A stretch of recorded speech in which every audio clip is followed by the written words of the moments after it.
Notre histoire commence il y a environ 100 000 ans avec la présence de petits groupes d'hommes de Néandertal éparpillés dans toute l'Europe. C'était un genre d'hommes différents, mais il disparut lors de l'arrivée de populations de Cro-Magnons, nos ancêtres directs.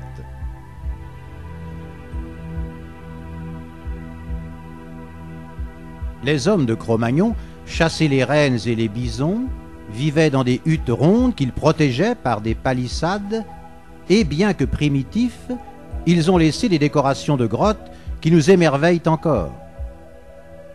Elles sont reconnues comme les premiers chefs-d'œuvre au monde.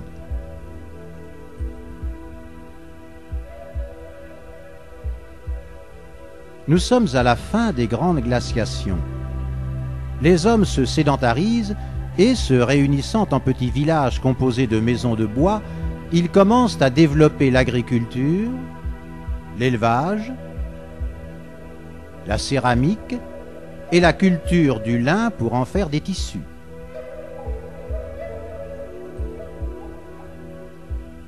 Suivant le culte des astres, ils construisent d'énormes temples mégalithiques pour calculer les cycles de la nature.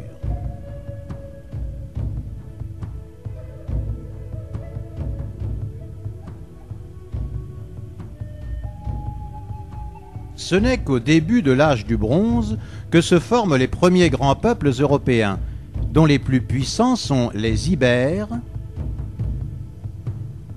les Ligures et les Daces.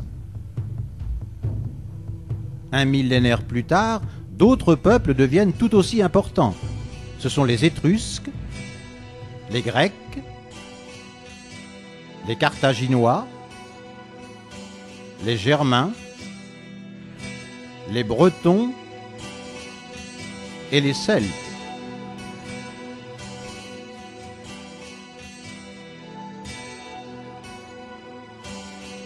Les Celtes, peuple indo-européen provenant d'au-delà du Danube, avaient la renommée d'être riches et courageux. Les sépultures de leurs rois témoignent d'un art très raffiné et leur culte, prêché par les druides, était celui de la transmigration de l'âme. Une sorte d'équilibre régnait alors entre les frontières, mais il se troubla au début de l'âge du fer. Pour coloniser la Méditerranée, des marins grecs avaient envahi les côtes italiques et ibériques. D'autres Grecs, les Phocéens, débarquaient aux Bouches-du-Rhône pour y fonder plusieurs cités, dont Massilia, qui devint la Marseille actuelle.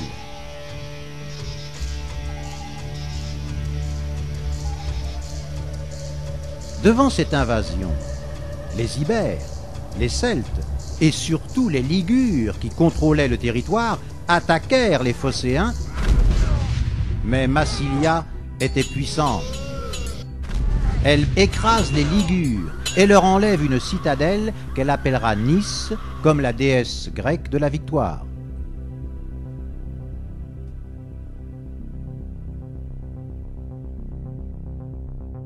En Europe, entre-temps, les invasions continuaient.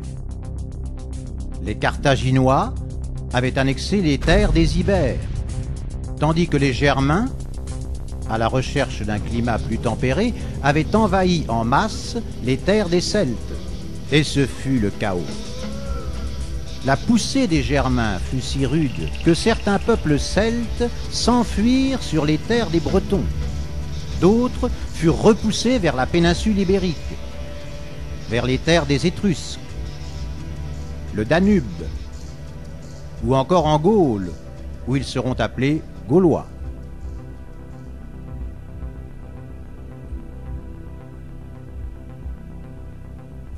Les Celtes gaulois, une centaine de peuples souvent en conflit entre eux, avaient comme forteresse les Oppidas. Grâce à leur formidable cavalerie guerrière, ils faisaient des incursions et les Gaulois sénons ravagèrent même Rome, à cette époque une modeste citadelle. Cela donna probablement un tournant à l'histoire, car Rome, saccagée, voulut se venger. Elle forma alors une redoutable armée, écrasa les Étrusques, annexa la péninsule italique et envahit les territoires en deçà des Alpes, les nommant Gaule cisalpine.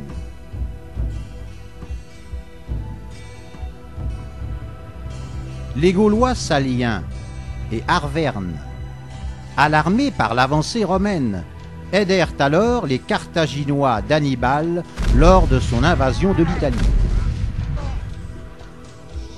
Mais la République romaine, bien qu'attaquée sur ses propres terres, était devenue une véritable machine de guerre.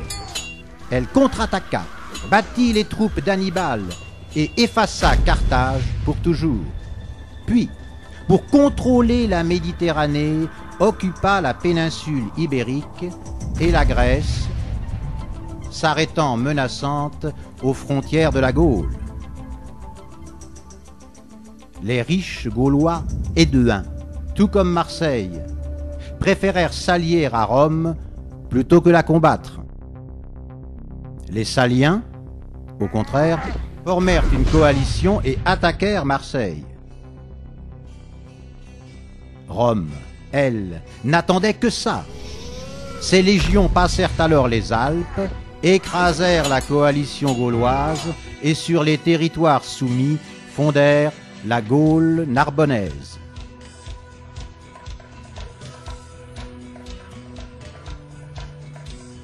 Les troubles des Gaulois, cependant, n'étaient pas terminés. Des centaines de milliers de Germains suèves, en envahissant la Gaule, poussaient les Helvètes à envahir les terres des Éduins, amis de Rome. Rome intervint encore, et c'est le proconsul Jules César qui fut chargé de la mission. À la tête de ces légions, César rentre donc en Gaule et bat les Helvètes. Puis il bat aussi les Suèves, s'installe sur les terres conquises et propose aux Gaulois de se joindre à la République romaine pour s'opposer ensemble aux incursions des Germains.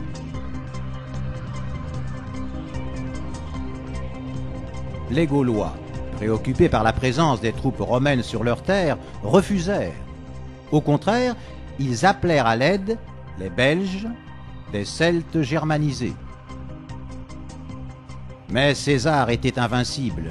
Il bat même les Belges et, profitant des mésententes entre les Gaulois, il conquiert l'ensemble de la Gaule, la nommant Gaule transalpine.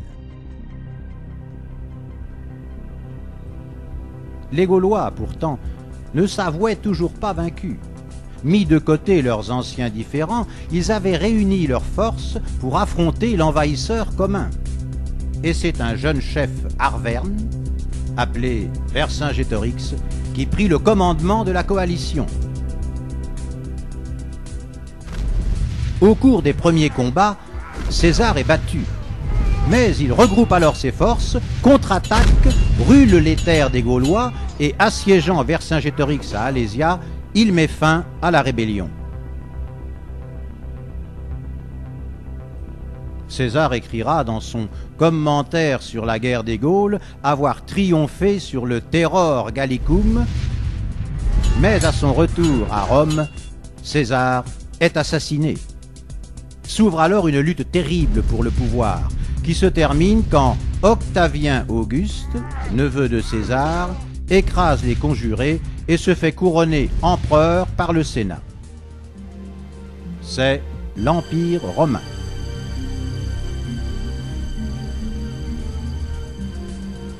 Pour mieux contrôler la Gaule transalpine, Octavien Auguste la divise en Gaule lyonnaise, Aquitaine et Belgique.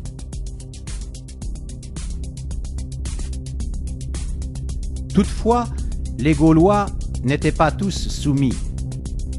Bien que prenant la citoyenneté romaine et accédant au Sénat, certains d'entre eux voulurent encore se rebeller. Rome les réprima alors si durement que la Gaule entière dut accepter la paix romaine. C'était une paix armée, mais la supériorité militaire de l'Empire permettait au commerce de se développer en toute tranquillité. Rome continue ses conquêtes sur l'île britannique et annexe les terres des Daces. Pourtant, sa longue paix devait trouver sa fin. Arrivant d'Asie, des hordes de Mongols huns et de Turcs alains dévastaient tout sur leur passage.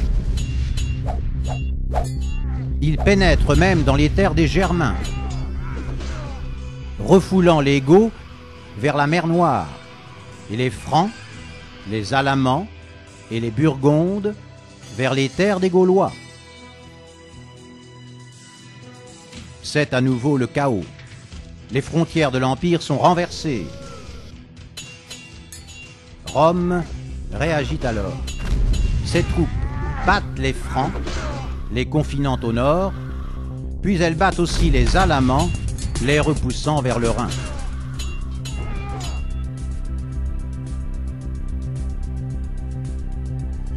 Mais la situation n'est plus contrôlable. L'Empire romain est trop étendu pour être bien défendu. Il est alors divisé en deux. L'Empire romain d'Occident, avec pour capitale Mediolanum, l'actuel Milan, Rome étant devenue un centre religieux chrétien, et l'Empire romain d'Orient, avec Byzance pour capitale.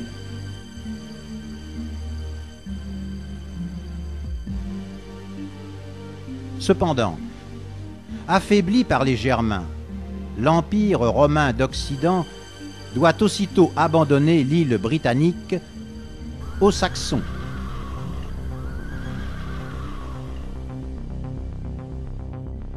En Gaule, il recrute les Alains dans son armée et assigne aux Burgondes un large territoire en Gaule lyonnaise. Mais la pression des Huns d'Attila ne donnait pas de répit aux Germains. Les Suèves et les Vandales, refoulés en Gaule, la traversent pour enfin s'établir en Espagne et en Afrique, tandis que les Hérules, poussés en Italie, la saccagent en déposant l'empereur romain d'Occident. Pour Rome, symbole de la chrétienté, c'était la fin. Mais Byzance s'oppose. Il s'accorde avec le prestigieux peuple des Goths, qui transitaient sur son empire, et leur donne la tâche de libérer l'Italie. En échange, ils auront des territoires en Gaule. Les Goths se remirent donc en marche, et arrivés en Italie, ils écrasèrent les Hérules. Puis ils se divisèrent en deux peuples. Les Visigoths, qui, joints aux dernières troupes romaines, vont chasser les Huns pour enfin s'installer en Aquitaine, et les Ostrogoths, qui occupèrent l'Italie, désobéissant aux ordres de Byzance.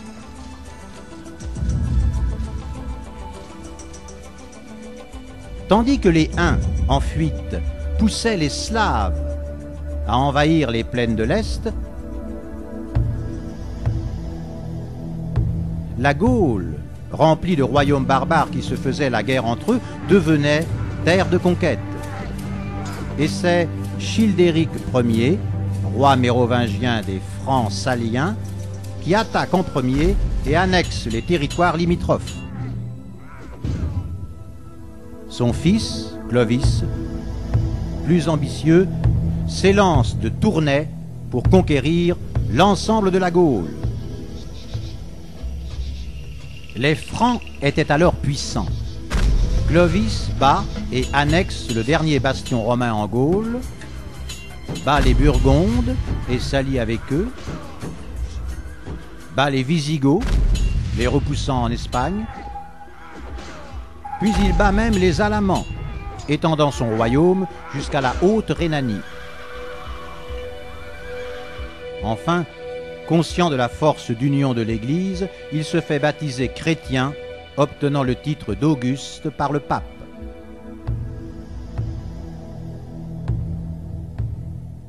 Clovis, premier roi de l'ancienne France, établit sa capitale à Paris et ses fils annexent la Burgonde,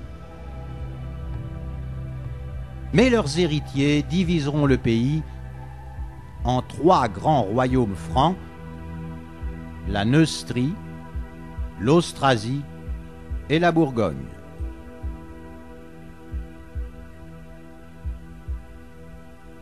Tandis que les Byzantins chassaient les Ostrogoths de l'Italie,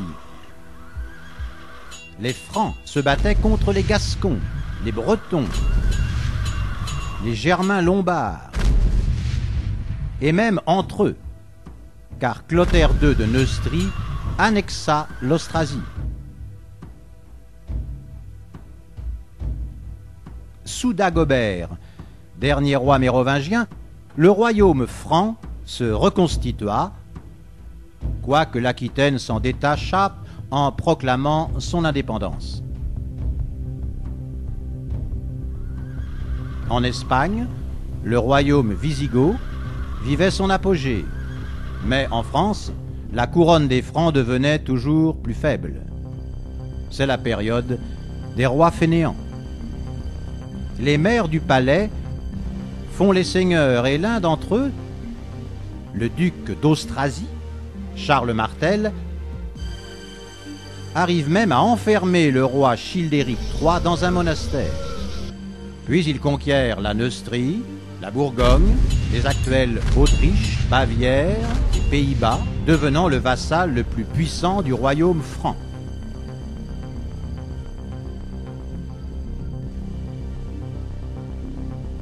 En Europe, entre-temps, un nouveau grand danger approche. Les armées d'une nouvelle foi, l'islam, après avoir conquis les possessions orientales de l'Empire byzantin, avancent vers les Balkans. Mais ils sont repoussés par les Bulgares. Ils passent alors par l'Afrique, envahissent la péninsule ibérique et écrasent les Visigoths. Ce sont les musulmans.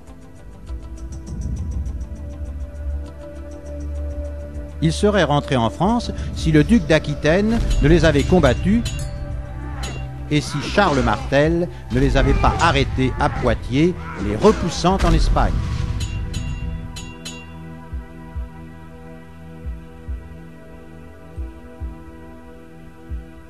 À Charles Martel succédèrent ses fils, Carloman et Pépin le Bref, mais comme Carloman choisit la vie monastique, Pépin resta seul au pouvoir. Il déposa alors définitivement Childéric III et se proclama roi des Francs à sa place. Mais sa couronne n'était pas légitime. Il avait besoin de l'Église et l'occasion se présenta avec une invasion des Lombards à Rome. Le pape Étienne II appelle à l'aide Pépin le Bref, qui rentre alors en Italie et bat les Lombards. En récompense, il est sacré unique et légitime roi des Francs.